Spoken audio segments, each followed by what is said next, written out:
مسلسل غصے سے بولے جا رہا تھا، جس کے نتیجے میں ابا نے اسے گھر سے نکال دیا۔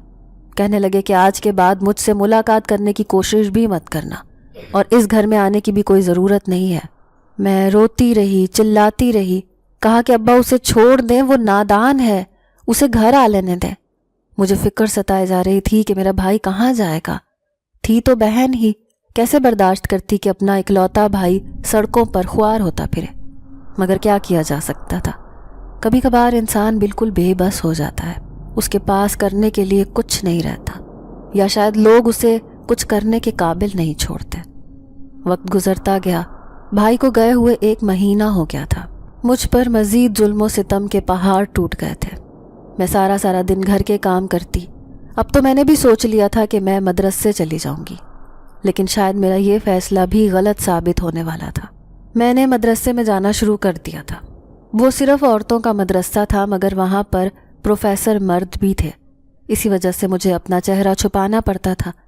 میں 3 مہینے سے مدرسے میں پڑھ رہی تھی، اور سب استادوں کی لاڈلی بھی ہو گئی تھی۔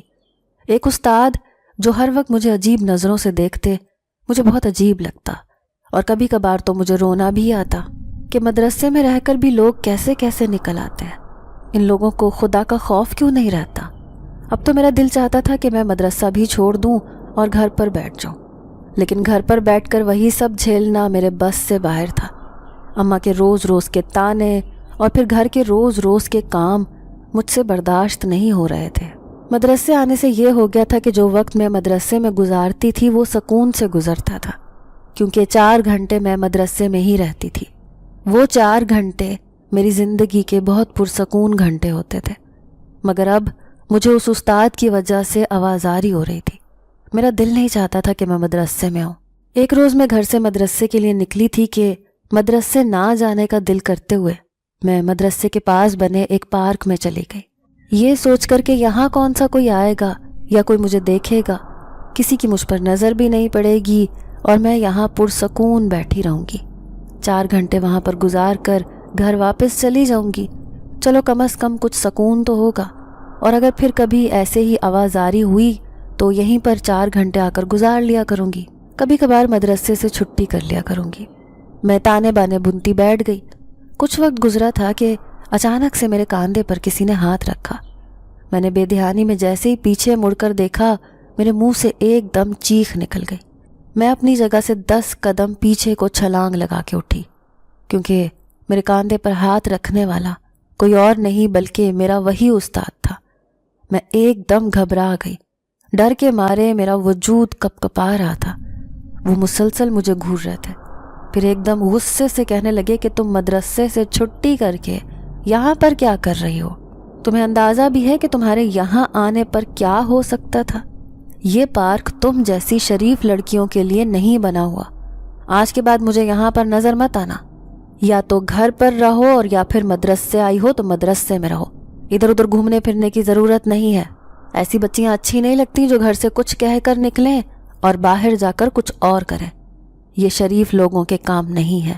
اور میں جانتا ہوں تم ایک شریف گھرانے سے تعلق رکھتی ہو، جو بھی مسئلے مسائل ہیں مجھ سے کہہ سکتی ہو، مگر ایسے چھپ کر گھر سے باہر نکل کر آنا اور پھر اپنی منزل تک نہ پہنچنا، راستے میں بھٹک جانا، یہ کہاں کی شرافت ہے؟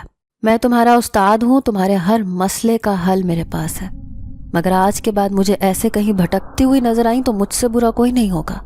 میرے استاد نے مجھے اچھا خاصا جھڑکا۔ میں چہرہ جھکائے رو رہی تھی۔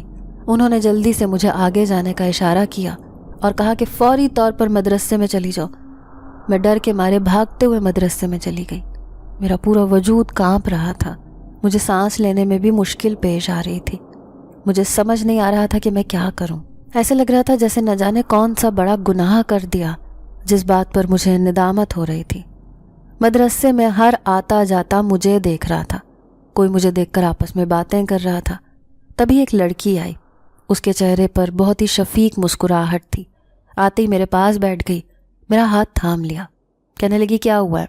میں کب سے دیکھ رہی ہوں تم رو رہی ہو، تمہاری طبیعت تو ٹھیک ہے، اگر کوئی مسئلہ ہے تو تم مجھے بتا سکتی ہو، ہم دونوں سہیلیاں بھی بن سکتی ہیں، تم مجھے بہت اچھی لگتی ہو، میں کئی دنوں سے تمہیں دیکھ رہی ہوں، بہت کوشش کی کہ تم سے بات کر لوں، مگر مصروفیات اتنی تھیں کہ تم سے بات کرنے کا موقع ہی نہیں مل رہا تھا۔ میں نے اسے حیرانگی سے دیکھا۔ وہ بہت پیاری لڑکی تھی اور شاید مجھ سے چھوٹی بھی تھی۔ میری آنکھوں میں اسے دیکھ کر آنسو آنے لگے۔ مجھے اپنے بھائی کی اور اماں کی بہت یاد آ رہی تھی۔ مجھے بھی سہارا چاہیے تھا جس کے کاندھے پر میں سر رکھ کر رو سکتی۔ تبھی میں اس کا ہاتھ پکڑ کر پھوٹ پھوٹ کر رونے لگی۔ میں اتنا روئی کہ وہ بھی ایک دم گھبرا گئی۔ کہنے لگی کہ کیا ہوا ہے؟ سب خیریت تو ہے؟ اتنا کیوں رو رہی ہو؟ مگر میرے رونے میں کمی نہ آئی۔ میں مسلسل رو رہی تھی۔ میرا دل چاہ رہا تھا کہ میں بس مسلسل روتی ہی جاؤں۔ اب تو روتے روتے میرا پورا وجود کانپ رہا تھا۔ سانس پھول چکا تھا۔ مجھے سانس لینے میں بھی مشکل ہو رہی تھی، مگر میں ابھی بھی رو رہی تھی۔ میں نے اس لڑکی سے کہا کہ میں کیا کروں؟ مجھے سمجھ نہیں آ رہی میری زندگی کس طرف جا رہی ہے۔ میں جو چاہتی تھی وہ ہوا نہیں، جو چاہ رہی ہوں وہ ہو نہیں رہا، اور مستقبل کا مجھے کچھ اندازہ نہیں کہ میرے ساتھ کیا ہونے والا ہے۔ تبھی وہ کہنے لگی کہ تم پریشان مت ہو، اللہ سب بہتر کرے گا، تم پریشان مت ہو، اللہ ہر آزمائش میں ہمارے ساتھ ہوتا ہے۔ یہ بھی ایک آزمائش ہے جو کٹ جائے گی، لیکن ہوا کیا ہے یہ تو بتاؤ۔ پہلے تو میرا دل نہ چاہا کہ میں اسے کچھ بھی بتاؤں، مگر پھر میرے پاس دل بہلانے کے لیے اور کچھ بھی نہ تھا۔ میں نے اسے ساری حقیقت بتا دی تو وہ دکھ سے سر جھکا گئی۔ اچانک سے اس نے پیچھے مڑ کر دیکھا۔ میں اسی کا چہرہ دیکھ رہی تھی کہ وہ کس کو دیکھ رہی ہے۔ وہ کافی افسردہ لگ رہی تھی، مگر جیسے ہی میں نے اس کی نظروں کے تعاقب میں دیکھا وہاں پر کوئی بھی موجود نہیں تھا۔ میں نے اس سے کہا کہ کسے دیکھ رہی ہو؟ تو وہ ایک دم چونک گئی۔ کہنے لگی کسی کو نہیں۔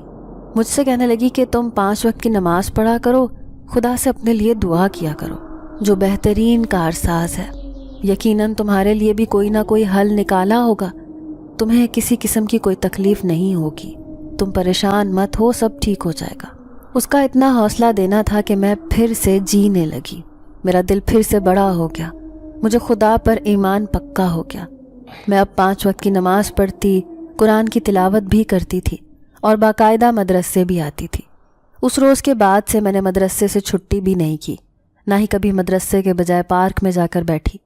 مگر ایک جو تبدیلی آئی تھی وہ یہ تھی کہ اب میرے استاد مجھے گھور گھور کر نہیں دیکھتے تھے، جس کی وجہ سے میں سکون سے مدرسے میں پڑھ رہی تھی۔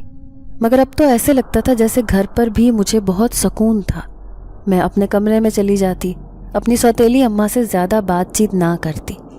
مگر ایک جو خرابی ہوئی وہ یہ تھی کہ میرا دادی سے ملنا جلنا بہت کم ہو گیا تھا۔ پورے 3 ہفتے ہو چکے تھے میں نے دادی کو نہیں دیکھا تھا۔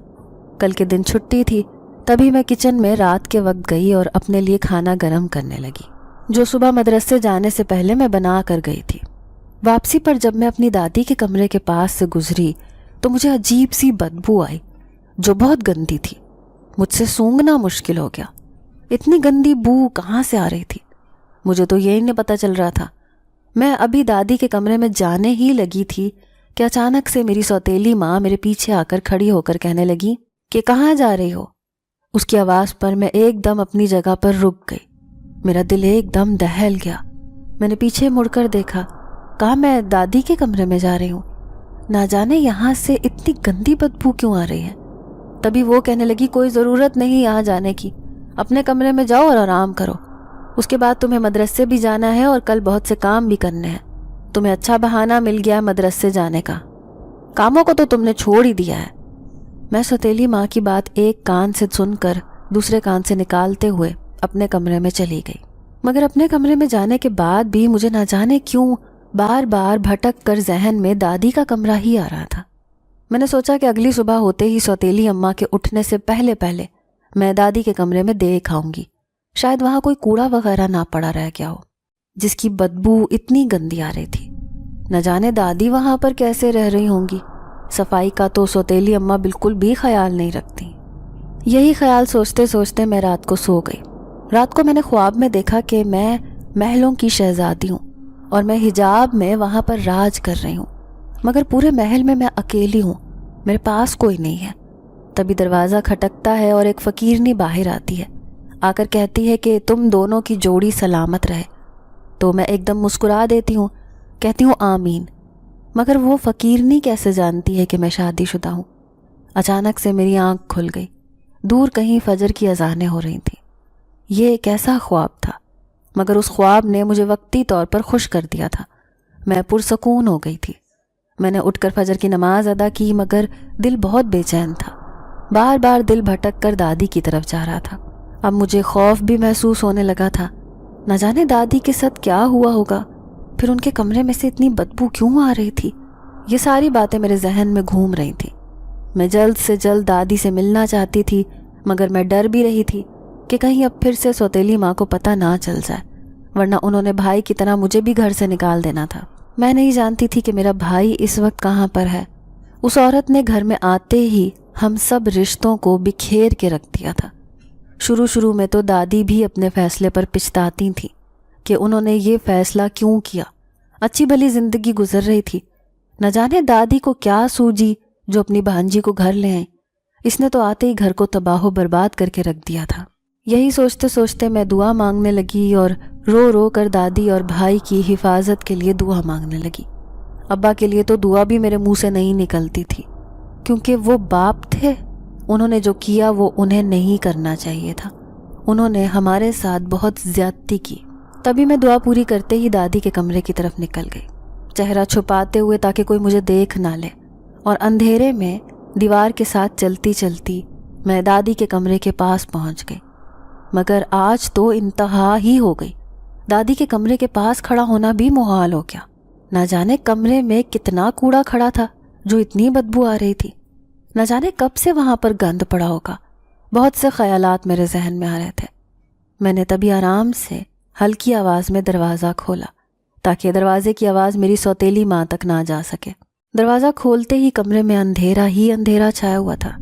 میں آہستہ آہستہ کمرے کے اندر گئی اور پھر ہاتھ مارتے ہوئے میں نے کمرے کی بتی جلا دی۔ بتی کا جلانا تھا کہ میں اس کمرے کا ماحول دیکھ کر چیخیں مارنے لگی۔ میری آواز اتنی اونچی تھی کہ میرے ابا اور میری سوتیلی اماں اٹھ کر دادی کے کمرے میں آ گئے۔ ابا تو دادی کے کمرے میں آتے ہی آنکھیں پھاڑے کبھی دادی کو کبھی کمرے کے ماحول کو دیکھتے۔ دادی اماں پر عجیب عجیب سی چیزیں چل رہی تھیں، عجیب سے کیڑے تھے جو چل رہے تھے۔ نہ جانے دادی کو مرے ہوئے کتنے دن ہو چکے تھے۔ ان کے کمرے سے اتنی بدبو آ رہی تھی کہ مجھے متلی کا احساس ہونے لگا۔ میں بہت مشکل سے خود کو روکتے ہوئے وہاں پر کھڑی تھی، مگر اب میرے دماغ کی بس ہو چکی تھی۔ تبھی میں نے لمبا سانس لے کر کہا کہ آپ کے آنکھوں پر پٹی بندھی ہوئی ہے، دادی کی حالت دیکھ رہے ہیں۔ اس کی ذمہ داری بھی آپ نے اپنے بیگم کو دی تھی، کسی اور کو نہیں۔ ہم میں سے ایک کو انہوں نے ویسے ہی گھر سے نکال دیا، دوسری کو مار ڈالا۔ اب بچی ہوں میں، میرا انجام دیکھے نہ جانے کیا ہوگا۔ کاش آپ نے اس وقت دادی کی بات نہ مانی ہوتی اور دوسری شادی کا فیصلہ نہ کیا ہوتا۔ شاید آج ہم لوگ خوش ہوتے، اور شاید یہ بات بھی دادی کو سمجھ میں آ گئی تھی اور انہیں ان کے فیصلے کی سزا مل چکی ہے، اور ہم بے قصوروں کو بھی دادی کے فیصلے کی سزا مل رہی ہے۔ مگر ابھی تک ایک بات کی سمجھ نہیں آئی کہ ہم لوگوں کا کیا قصور ہے۔ ہم نے آپ سے کیا کیا تھا؟ میرا اتنا بولنا تھا کہ میری ماں بین ڈالنے لگی، کہنے لگی کہ میں تو اماں کا بہت خیال رکھتی تھی، نہ جانے اماں کو کیا ہو گیا اچانک سے۔ میرا اس میں کوئی قصور نہیں ہے۔ مگر حیرت کی بات تو یہ تھی کہ ابا نے اپنی آنکھوں سے دیکھا اور دیکھ کر چپ تھے، خاموشی سے باہر نکل رہے تھے۔ ابا کے نکلتے ہی سوتیلی اماں نے مجھے بالوں سے پکڑ لیا، کہنے لگی اب دیکھ میں تیرا علاج کیا کرتی ہوں۔ آہستہ آہستہ جیسے باقی سب کو اس گھر سے رخصت کیا ہے، تجھے بھی رخصت کر دوں گی، اور تجھے تو ایسی دلدل میں پھینکوں گی جہاں سے تو کبھی باہر نہیں نکل پائے گی۔ دادی کی میت کو باہر رکھا گیا تو لوگ ان کے پاس آنے سے بھی گھبرا رہے تھے۔ تبھی ابا نے فیصلہ کیا کہ جلد سے جلد دادی کا جنازہ کروا کے انہیں دفنا دیا جائے۔ میں بھی ایک کونے میں بیٹھی ہوئی تھی جب اچانک سے میرے پاس کوئی آیا۔ میں نے چہرہ اٹھا کر دیکھا تو وہی لڑکی تھی جو مدرسے میں میرا حال چال پوچھ لیا کرتی تھی۔ میرے پاس آ کر کہنے لگی تمہاری دادی کے چلے جانے کا بہت افسوس ہوا ہے۔ میں کافی حیران ہوئی کہ اس کو کیسے پتہ چلا کہ میری دادی اس دنیا میں نہیں رہی۔ میں نے اس سے پوچھا کہ تمہیں کیسے علم ہوا کہ میری دادی اس دنیا میں نہیں ہے؟ تو کہنے لگی کہ ہمارے ہاں اگر کسی کا کوئی بہت پیارا چلا جاتا ہے تو ہمیں فوری طور پر خبر کر دی جاتی ہے۔ تم بھی آج چھٹیوں کے دن گھر پر تھی، تمہارے گھر پر پوچھا گیا تو تب تمہارے ابا نے شاید بتایا کہ تمہاری دادی اس دنیا میں نہیں رہی۔ میں اس کے کاندھے سے سر لگا کر رونے لگی اور کہا کہ میری دادی سے مجھے بہت پیار تھا، مگر اس عورت نے ہمارا دادی سے پیار بھی ختم کر دیا۔ اور ہمیں ان سے دور کر دیا۔ یہی وجہ ہے کہ اب وہ ہمارے درمیان میں نہیں رہی۔ دادی کو مرے 3 ہفتے ہو چکے تھے۔ ان 3 ہفتوں میں ابا ایک روز بھی گھر نہ آئے، نہ جانے کہاں چلے گئے تھے۔ تبھی ایک رات اماں میرے پاس آئیں، آ کر کہنے لگیں کہ تمہارے لیے میں نے دودھ گرم کر دیا ہے، وہ پی لینا۔ مجھے کافی حیرت ہوئی کہ آج ابا کی بیگم کو میرا خیال کیسے آ گیا، مگر مجھے لگا کہ شاید انہیں اپنے گناہوں کا علم ہو گیا تھا، شاید وہ اس کی تلافی کرنا چاہتی تھیں، اسی لیے میرے ساتھ نرمی کا برتاؤ کر رہی تھیں۔ میں اٹھ کر گئی اور میں نے کچن میں سے دودھ کا گلاس پی لیا اور آ کر اپنے کمرے میں واپس لیٹ گئی، مگر مجھے علم ہی نہ ہوا کہ کب میری آنکھ لگ گئی اور میں وہیں پر سو گئی۔ اتنی گہری نیند تو میں کبھی بھی نہیں سوئی تھی، اور پھر جس وقت میری آنکھ کھلی میرے سر پر 7 آسمان ٹوٹ پڑے۔ وہ ایک قیامت کا منظر تھا جب میں نے خود کو ایک کمرے میں بند دیکھا۔ یہ میرا کمرہ تو نہیں تھا، نہ جانے میں کہاں تھی، اور نہ ہی یہ کوئی خواب تھا۔ میں اپنے ہوش میں تھی، بس میرا سر بہت زور سے چکرا رہا تھا۔ ہر طرف گانوں کی آوازیں آ رہی تھیں، کہیں طبلے بجنے تو کہیں پر گھنگروؤں کی آوازیں میرے کانوں میں سنائی دے رہی تھیں۔ مجھے سمجھنے میں وقت نہ لگا کہ میں کہاں ہوں۔ یہ ایک طوائف خانہ تھا۔ تبھی اچانک سے کمرے کا دروازہ کھلا تو میں ایک دم ڈر گئی، بستر کے ساتھ جا کر لگ گئی۔ دروازہ کھول کر ایک عورت اندر آئی جو بہت خوبصورت تھی۔ اس نے عجیب قسم کا چمکیلا سا لباس پہن رکھا تھا، مگر وہ بہت حسین لگ رہی تھی۔ اس کے بال بہت پیارے اور لمبے تھے، پتلی سی گردن، پتلا سا وجود۔ وہ میرے پاس آئی اور آ کر میرے پاس بیٹھ گئی۔ اس میں سے ایک عجیب سی خوشبو آ رہی تھی۔ اس نے میرا چہرہ اپنے ہاتھوں میں لیا، کہنے لگی کہ تم تو بہت خوبصورت ہو، میرے کوٹھے پر تو دھوم مچ جائے گی۔ اس کے منہ سے کوٹھے کا لفظ سن کر میرا پورا وجود کانپ اٹھا۔ مجھے سمجھ نہیں آ رہا تھا کہ میں کیا کروں۔ مجھے ایسا لگ رہا تھا جیسے میرے پیروں تلے زمین ہی نہیں ہے۔ میرے کان سائیں سائیں کرنے لگے تھے اور جسم سن ہو گیا تھا۔ مجھے تو سمجھ نہیں آ رہا تھا کہ میں یہاں سے کیسے بھاگوں، اور میں یہاں پر آئی کیسے۔ میں تو اپنے گھر میں تھی۔ مگر پھر اچانک سے میرے دماغ میں ایک دھماکہ سا ہوا جب مجھے یاد آیا کہ میری اماں نے مجھے دودھ پینے کے لیے کہا تھا۔ یقیناً اس میں کچھ ملا ہوا تھا جس سے میں بے ہوش ہو گئی، اور پھر مجھے یہاں بھیج دیا گیا کیونکہ ابا تو گھر پر نہیں تھے۔ ایک عورت کے آ جانے سے ہمارا گھر کتنا بکھر گیا تھا، اور اب میں کس دلدل میں پھنسی بیٹھی تھی۔ اس نے مجھ سے پہلے ہی کہہ دیا تھا کہ میں تمہیں ایسی دلدل میں بھیجوں گی جہاں سے تم کبھی واپس نہیں آ سکو گی۔ میں اگر واپس نکل بھی جاتی تو کون میری پاکیزگی کا یقین کرتا؟ کس کو مجھ پر یقین آتا؟ کوئی بھی مجھ پر یقین نہ کرتا، سب مجھے بد کردار ہی سمجھتے۔ میں اپنی ہی سوچوں میں گم تھی جب اس لڑکی نے میرا منہ دبوچ لیا۔ کہنے لگی جلدی سے خود کو تیار کر لو، جلد ہی تمہارے لیے کوئی گاہک آنے والا ہے۔ ہمارے یہاں پر بہت رئیس جاننے والے ہیں جن کے لیے میں نے تمہیں چنا ہے، وہ آنے ہی والے ہوں گے، خود کو تیار رکھنا۔ وہ تو یہ کہہ کر باہر نکل گئی، مگر میں گھٹنوں پر سر رکھ کر پھوٹ پھوٹ کر رونے لگی۔ مجھے ابھی تک اس بات کا یقین نہیں ہو رہا تھا کہ میں کہاں پر بیٹھی ہوں۔ مجھے ایسا لگ رہا تھا جیسے کوئی ڈراؤنا خواب ہے اور آنکھ کھلتے ہی سب کچھ ٹھیک ہو جائے گا، مگر سب کیسے ٹھیک ہو سکتا تھا؟ ابھی کچھ وقت ہی گزرا تھا کہ اچانک سے دروازہ کھلا اور ایک عورت کپڑے لے کر اندر آئی۔ وہ ویسے ہی کپڑے تھے جیسے کوٹھے کی مالکن نے پہنے ہوئے تھے۔ وہ لڑکی میرے پاس آئی، کہنے لگی کہ جلدی سے کپڑے بدل لو، پھر میں نے تیار بھی کرنا ہے تمہیں۔ مگر میں تو اسے پیچھے پڑ گئی۔ میں نے کہا کہ میں یہ کپڑے نہیں پہنوں گی۔